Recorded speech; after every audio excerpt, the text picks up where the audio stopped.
Trading right around that $340 handle, Tesla continues to be the ultimate battleground asset where traditional financial literacy goes to die.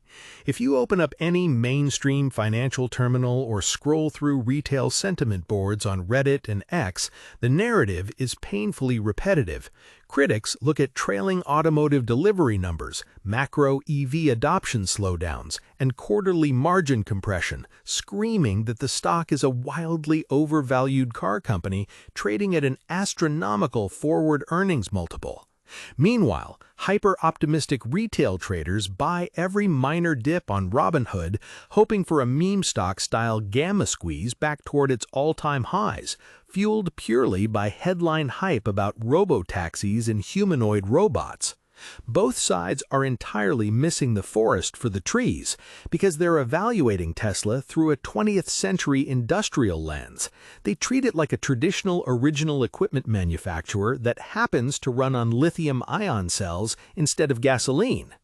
The hidden structural reality, the actual physics and computational bottleneck that Wall Street analysts sitting in their high-rise glass towers completely fail to price into their static Excel spreadsheets, lies in the transition from physical metal manufacturing to edge-computed neural inference scaling and distributed grid-tied energy arbitrage.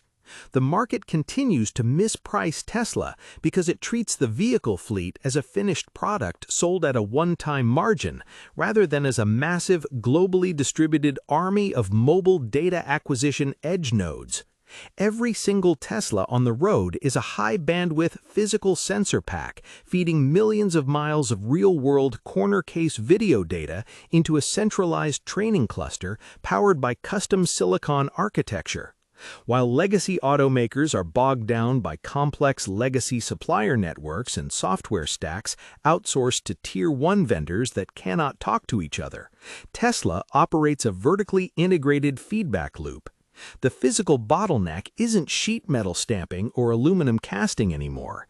It's the sheer flops required to train end-to-end neural networks for autonomous navigation and the megawatt-hour stationary storage scaling to prevent the global electrical grid from buckling under the weight of surging artificial intelligence data centers. When retail investors panic over a slight miss in quarterly vehicle deliveries, they are trading the noise of a hardware assembly line, while institutional balance sheet allocators are quietly positioning for a monopoly on physical world artificial intelligence deployment.